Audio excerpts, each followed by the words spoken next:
Baiklah, 1.0 pengenalan. Saya akan menerangkan sedikit latar belakang Yang Berhormat Datuk Seri Taqiyuddin bin Hassan. Yang Berhormat Datuk Seri Taqiyuddin lahir pada 24 November 1961, ahli politik yang berbangsa Melayu. Beliau kini berkhidmat sebagai ahli Parlimen Kota Baru Kelantan. Pada peringkat parti, beliau merupakan Setiausaha Agung Parti Se-Islam Se-Malaysia ataupun dikenali sebagai PAS.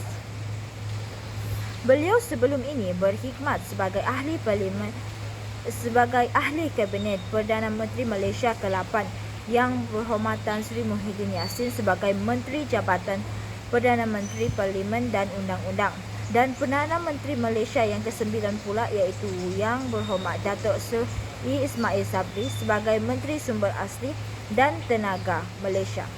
Beliau dilahirkan di Srik Kedah dan merupakan saudara kepada bekas menteri di Jabatan Perdana Menteri iaitu Datuk Seri Abdul Hamid. Beliau juga merupakan alumni College Islam Sultan Alam Shah dan merupakan kelulusan undang-undang dari Universiti Malaya.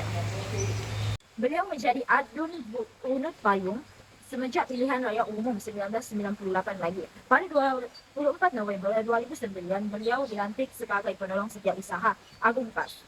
Beliau membantu Setiausaha Agung Datuk Mustafa Ali dalam hal-hal berkaitan pendaftaran ahli baru PAS, pendaftaran pertubuhan berkaitan PAS dan hal ehwal Pakatan Rakyat. Walaupun Taqiyuddin anak kelahiran negeri Kedah, beliau telah bertanding di kerusi Dewan Undangan Negeri Kelantan dan juga kerusi Parlimen juga di negeri Kelantan. Sepanjang beliau bertanding dan telah memenangi kerusi yang beliau telah menjadi calon.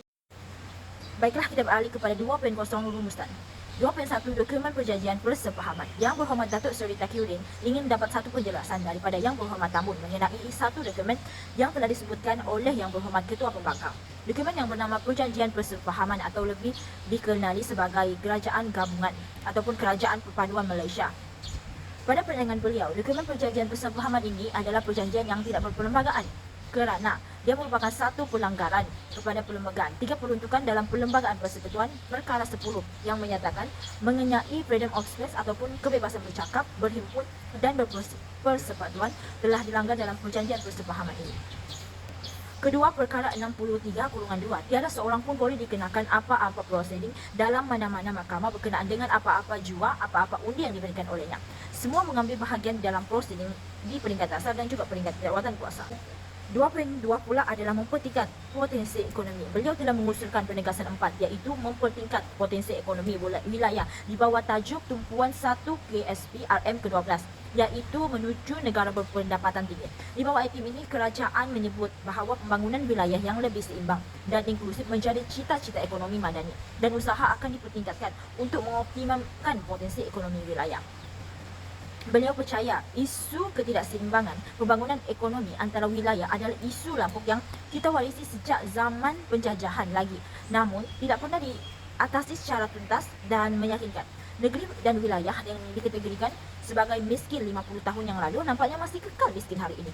Berbanding dengan negeri dan wilayah yang dikategorikan sebagai kaya terus kekal begitu. Penegasan kerajaan untuk memberi tumpuan kepada perkara ini pada seharusnya kita sambut baik. Namun, beliau berharap ia buat didasar atas hak dan hak tanggungjawab, keadilan, kesedaran yang jujur, bukannya sebagai gula-gula politik atau langkah populis yang boleh berubah-ubah demi keperluan dan kepentingan semata-mata. Lebih buruk lagi, perhatian dan penegasan itu dijadikan rasuah politik dan senjata untuk membuli negeri dan wilayah. Bagi 2.3 pula, meningkatkan kesejahteraan dan membudayakan masyarakat Melayu. Beliau telah mengusulkan mengenai penegasan hendak meningkatkan kesejahteraan dan membudayakan masyarakat Madani. Secara ringkas, sekarang ini, akhir-akhir ini berlaku satu tindakan beberapa pihak yang cuba mencabar dan juga mendapatkan deklarasi dari mahkamah untuk mencabar undang syariah di negeri-negeri. Perkara ini telah disebut dengan jelas oleh Duli Yang Maha Mulia Sultan Selangor sebagai pengurusi Majlis Kebangsaan bahagian hal ehwal Islam Malaysia MKI baru-baru ini. Pertama, isu kalimah Allah yang belum lagi selesai diuruskan oleh pihak kerajaan persekutuan, tetapi beliau hendak tekankan mengenai beberapa kes mahkamah. Beliau meminta pengisytiharan supaya Dewan Undangan Negeri tidak mempunyai kuasa dan tidak kompeten untuk membuat undang-undang syariah. Beliau ingin mendapat penjelasan daripada Kerajaan Persekutuan kenapa dalam hal ini Kerajaan Persekutuan seolah-olah melepas tangan, tidak mengambil endah kes mahkamah yang melibatkan bukan sahaja negeri Kelantan, tapi sekiranya Mahkamah Persekutuan membuat keputusan membenarkan permohonan ini, semua enakmen jenayah syariah di negeri-negeri di seluruh Malaysia termasuk Sabah dan Sarawak dianggap terbatal. Mahkamah Syariat dianggap tidak boleh berfungsi kerana tidak ada instrumen undang-undang. Dalam hal ini, Kerajaan Persekutuan tidak pun mengambil untuk memasukkan misalnya Majlis Kebangsaan Hal Ehwal Islam MKI Hakim Jawi dalam kes ini sama ada sebagai pencelah atau sebagai intervener, sekurang-kurangnya sahabat mahkamah. Jadi dalam hal itu, beliau menegaskan dengan memohon penjelasan daripada Menteri Agama kenapa perkara itu tidak diberikan perhatian langsung untuk menjaga kesejahteraan umat Islam terutamanya dalam negara ini. Perlu diingatkan, enakmen ini hanya terpakai kepada orang Islam sahaja. Bukan orang Islam, orang bukan Islam tidak langsung terlibat dalam enakmen-enakmen ini. Dan enakmen ini telah dibuat oleh kerajaan-kerajaan negeri, bukan sahaja di bawah kerajaan PAS, negeri Kelantan, tetapi kerajaan sebelum ini sejak 70-an lagi. Baiklah, seterusnya 2.4 keperluan undang-undang khusus. Beliau menyatakan bahawa dalam membicarakan tentang kedaulatan undang-undang atau rule of law, salah satu elemen yang penting adalah no punishment without law. Tidak boleh dijalankan satu hukuman tanpa undang-undang yang khusus. Oleh sebab itu, beliau menekankan perlu undang-undang khusus. Beliau telah bersoal kepada Yang Berhormat Timbalan Menteri apakah sekarang ini ada satu SOP atau lebih lagi khusus bagi perintah tetap Ketua Polis Negara yang boleh digunakan atau sedang digunakan oleh KDN untuk mengendalikan siasatan kes-kes yang diklasifikasikan sebagai kes yang berunsur 3R. Apakah SOP ini termasuk menangkap suspek pada pukul 3 pagi sebelum ianya dihadapkan ke mahkamah sebagaimana yang berlaku pada bulan Julai yang lalu terhadap Yang Amat Berhormat Menteri Besar Negeri Kedah? Apakah kes seumpama ini tidak melibatkan Ketua Polis Negara? Kerana satu laporan yang berkaitan dengan kes tersebut yang disebut Ketua Polis Negara mengatakan Sanusi didakwa. Saya belum tahu lagi ini keadaan yang berlaku dalam kes yang khusus ini. Jadi beliau ingin mengetahui apakah prosedur yang sedang digunakan untuk menyiasat kes ini yang baru sebenarnya dibangkitkan oleh Menteri Dalam Negeri sekitar bulan Jun yang lalu. Parti politik tidak boleh menyentuh isu 3R, iaitu yang pertama. Kedua, soalan beliau telah merujuk kepada kenyataan Yang Berhormat Menteri Dalam Negeri. Baiklah, yang seterusnya ada 2.5 harta pusaka. Beliau telah membahaskan mengenai harta pusaka. Berhubung dengan harta pusaka, kita tahu bahawa apabila kita menyebut harta pusaka yang melibatkan hampir semua orang, sama ada orang yang beragama Islam maupun orang yang tidak beragama Islam. Oleh sebab itulah dalam negara kita ada satu akta yang agak tua, yaitu Akta Harta Pusaka Kecil Pembahagian 1995 ataupun Akta 98. Akta ini terdapat kuasa khususnya dalam menguruskan harta pusaka kecil yang telah mengalami beberapa pindaan yang dibuat pada 2021 yang telah diluluskan oleh Dewan Rakyat pada 26 Oktober 2021 yang mempunyai dua aspek yang besar. Pertamanya, perluasan bidang kuasa harta pusaka kecil ini meliputi semua jenis harta, yaitu harta ahli dan harta tidak ahli. Yang keduanya, peningkatan nilaian keseluruhan harta pusaka si mati di bawah pengurusan harta pusaka kecil ini daripada RM 2 juta kepada 5 juta. Itu yang telah diputuskan dan telah diluluskan pada pindaan Akta 98 ini. Apakah status terkini cadangan yang telah dibuat oleh Kementerian dalam Kerajaan Pentadbiran yang lalu untuk menaik taraf bahagian harta pusaka di bawah JKPTJ kepada satu jabatan pembagian harta pusaka? Keduanya, beliau mohon perincian pecahan kes-kes pusaka kecil yang masih tertunggak mengikut negeri. Beliau mempersoalkan jika tidak boleh secara segera mungkin bertulis. Ketiga, beliau menyatakan persoalan adakah kementerian telah membuat pelantikan pegawai-pegawai tambahan khususnya untuk mempercepatkan proses tuntutan pembahagian harta pusaka.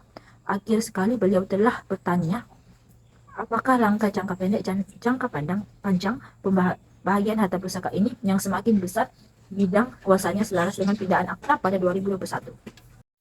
Yang seterusnya adalah 3.0 penilaian dan peningkatan. Menurut pandangan saya, Yang Berhormat Datuk Seri Taqiyuddin bin Hassan melalui sidang ini, beliau telah memulakan perbahasan dengan teliti dan mengaitkan dengan undang-undang. Beliau seorang yang mementingkan undang-undang kerana beliau telah membahas berkaitan pandangan terhadap dokumen perjanjian persepahaman dengan menyatakan bahawa perjanjian itu tidak berperlembagaan. Seterusnya, Selain itu, kita boleh lihat dalam perbahasan beliau tentang keperluan undang-undang khusus dalam kes 3A. Beliau telah mempersoalkan tentang prosedur yang dilaksanakan tidak melibatkan Ketua Polis Negara dan 104 kertas siasatan yang telah dibuka dan tidak diketahui statusnya. Samping itu, Yang Berhormat Datuk Seri Taufiruddin bin Hassan juga membahas tentang mempertingkat ekonomi negara. Dapat kita lihat bahawa beliau seorang yang mementingkan kemajuan ekonomi negara. Misalnya, pembahasan beliau telah mengusulkan penegas 4, iaitu tajuk tumpuan 1 KSP RM ke-12, iaitu menuju negara berpendapatan tinggi.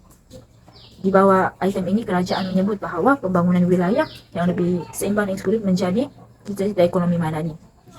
Dan beliau percaya isu ketidakseimbangan pembangunan ekonomi antara wilayah adalah isu tuntas dan meyakinkan. Seterusnya, Yang Berhormat Datuk Seri Taufiruddin bin Hassan juga berjaya menekankan kepentingan persekitaran yang pekah keperluan masyarakat Islam, khususnya dengan membawa persekitaran yang menggalakkan sensitiviti terhadap kritikan, sehingga jawatan kuasa penguatkuasaan undang-undang kebangsaan kekurangan sumber dan kepakaran yang diperlukan untuk mewujudkan undang-undang patuh syarat. Selain itu, Yang Berhormat Datuk Seri Taufiruddin bin Hassan juga seorang yang mengamalkan toleransi. Hal ini dikatakan demikian kerana Parti PAS telah mengucapkan selamat menyambut Hari Krismas kepada penganut agama Kristian di seluruh negara yang menyambutnya pada hari Isnin bersamaan 25 Desember 2023. Setiausaha Agung Datuk Seri Taufiruddin berharap agar sambutan tersebut dapat berjalan dengan lancar dalam suasana selamat dan harmoni, sekaligus menjadi pembuka pintu hari-hari yang lebih baik serta bermakna. Menurut beliau, sebagai sebuah parti Islam, PAS terbuka dalam meraihkan kepelbagaian sebagai ajaran Islam yang asas dan ciri istimewa, yaitu menerima realitinya dalam ikatan besar kemanusiaan